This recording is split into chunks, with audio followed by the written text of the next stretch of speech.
رسول اکرم صلی الله علیه و آله گفت چی کسانی هستند؟ گفت اینا کسانی هستند که مال یتیمایی که پدرشون میمره، زمین و مال و ثروت و پول و خانه و ماشین در دست عمکش و پقایش و باباش میمونه، همین مال یتیما را امانت نگاه نمیکنن، تا 18 سالگی را بچه‌ها را امانت شون نگاه نمیکنن، همین مال امانت تجاوز میکنن.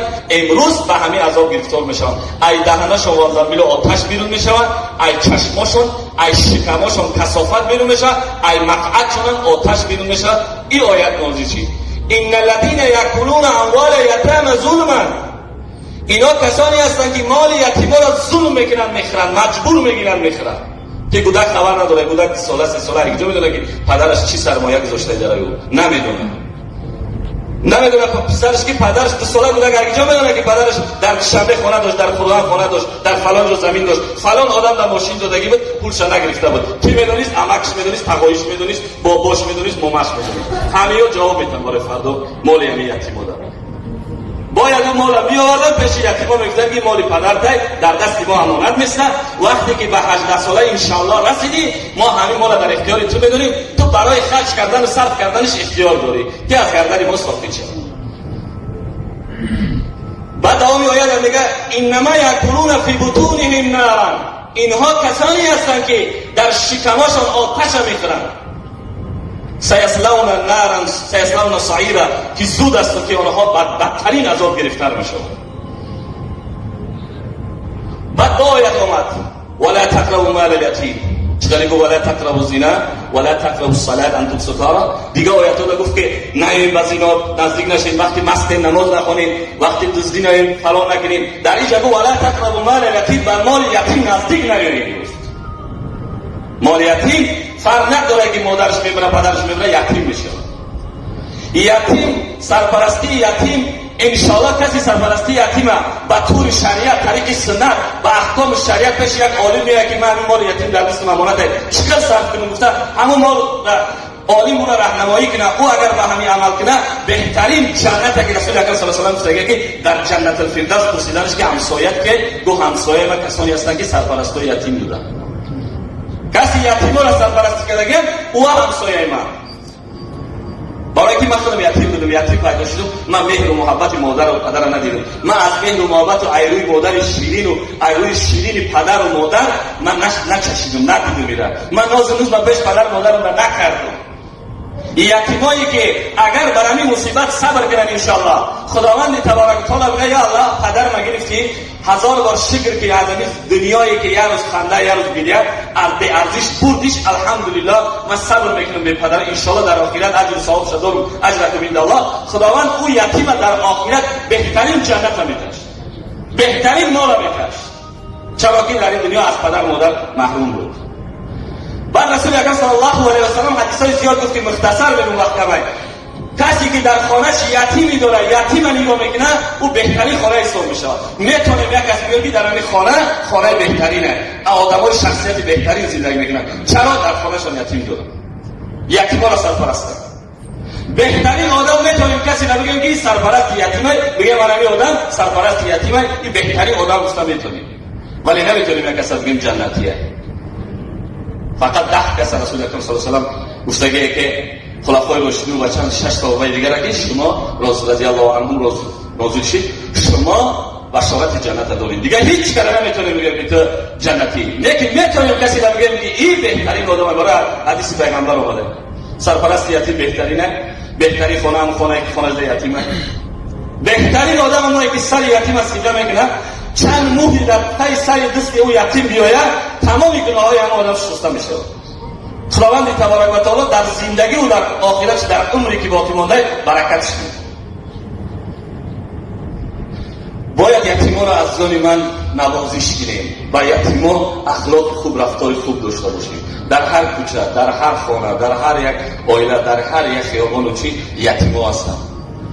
یتیم رو ببینیم، فرزند ما را در پیش یتیم باید بوسه نکنیم، فرزند ما را باید نوازش نکنیم پیش یتیم. در وقتی فرزند ما را پول میتیم نوازش میگیریم یتیم میبینه ناراحت میشه و که ای کاش من پدرم زنده میبود، مادرم زنده میبود، منم همه خیلی نوازش میکرد.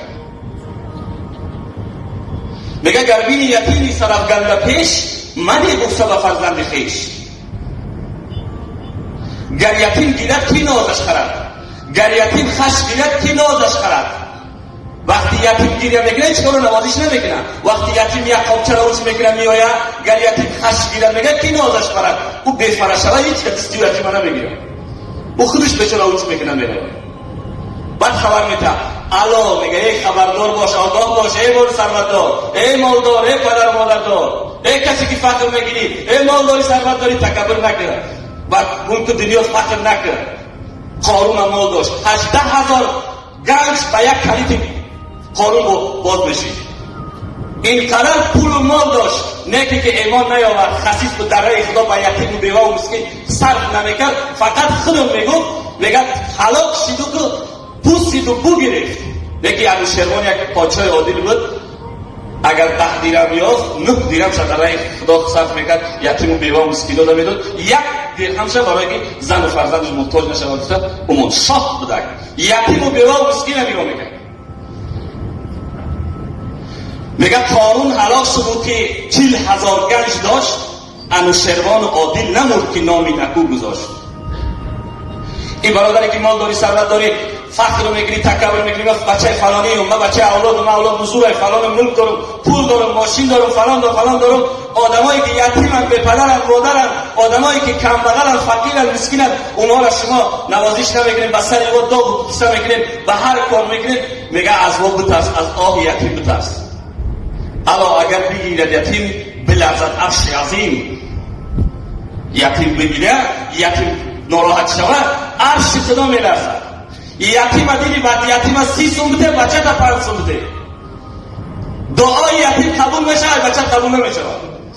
مظلوم ای پشت مال و ثروت و پشت و پناه نپر. در سوره تبریت امروز که الحمدلله تفسیر کردیم، ابولهب فخر و تکبر و کینه میکرد، میگفت که 100 تا بچه دارم، 100 تا دختر دارم، کنیز و مال و چا دارم، کسب دارم، وظیفه دارم، مال و ثروت دارم، فخر میکرد، قصه نمیکرد. گفت این محمد چوپان امروز پیغمبر شده، چی من قبول دارم من نشد. خیلی سنگ اگر در سر رسول اکرم صلی الله علیه و سلم شکست دید، سرش خونی شد که آیت نازل شد تبت یدا ابی لهب و تب، دستای ابولهب هلاک شد. برای این از پشت مال و ثروت برادر فخر نکرد. هر کجا یتیم دی سرش نوازش که بیوه و مسکینه دیدی کمک کرد. میگه ای جهان برادر نماند به کس، در این جهان اندر آفرین و بند و بس.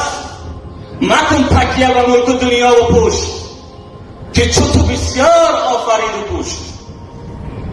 بسیار پولدارا بودن که بردن، بسیار. اگر شما از پیچ قبرستان برای گذر کنین میبینید که کی خواه در اونجا، هر یک سرمایه‌دار خواه.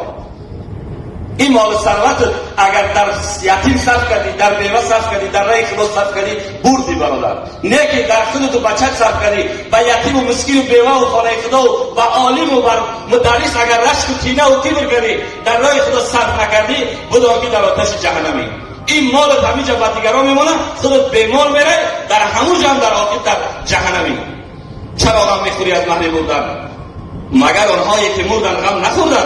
برو از کنج قبرستان گذر کن، ببین آنها از مال جهان با خود چی بردن. هیچ مالی را نصیبشان نکردن. همون مال اونا فایده کرد که در زندگیشان همسایش یتیم رو بیوه بود، گفت من ایرم که زندگی تا ببینیم. همون 5 سوم یتیم داد، سر یتیم را سیله کرد، همون نجات قبر رسید. 10 سومی که داد بالای مسجد پوشاندن، همون نجات قبر رسید، نجات عذاب رسید.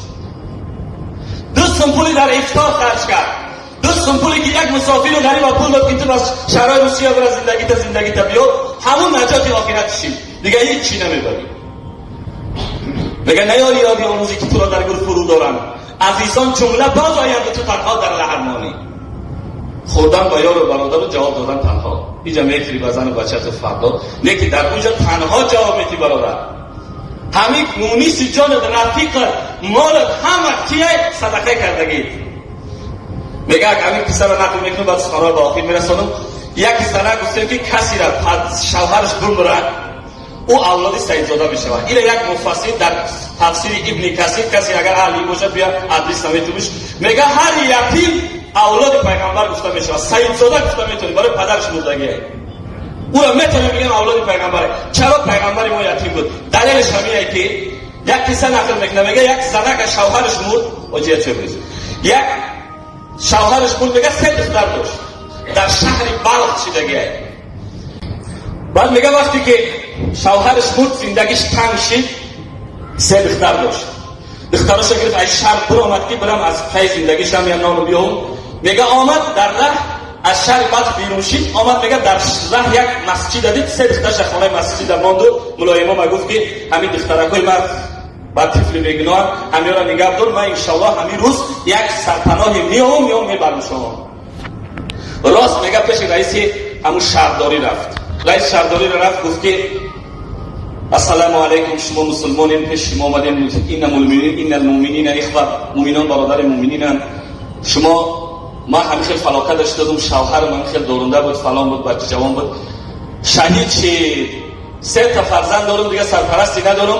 همین مرا یک پناهگاهی بده که ما همونجا سرمون پناه کنیم. بعد یک کاری بده که اندازه بیام که همین کودکان روز بیا که من بر طرف بعدی و زشتی راه نرم. خداوند مرا مسلمان کرده. بعد من اولاد سعید هستم. بعد مسلمان نگاه میکنه میگه که چقدر اولاد سعیدی؟ کمهرت که تا اولاد سعیدی؟ دیگه زنک هیچی نداره. میگم آیا نشنویدی که در فلان مسئله در فلان جا میگه که کسی که اولاد شوهرش بمیره کودکاش اولاد سعید میشوند یا اولاد پیغمبرند. من نیستم میگه این کودکا اولاد سعیدند. بعد میگه که دلیل تبیان کو بیاید دلیل که تو مسلمانی، تو اولاد سعیدی. گفته سلش میکنم. میبره که جانشین رئیس یا مجوسیه یا کافره. میگه خواهر چرا گیرکنان از کابینت از دفتر به قول معروف که کابینت میگن از دفتر رئیس بیرون شدی؟ میگه هم خیلی اصل جریان نقل میکنه. میگه که برای کودکا در جای هستن بگی بیار خانه من، در خانه من جاشون میکنم، نگاهشون میکنم، هیچ چیزی خانه من کودکا تا نگاه کن پول مالتا میدم.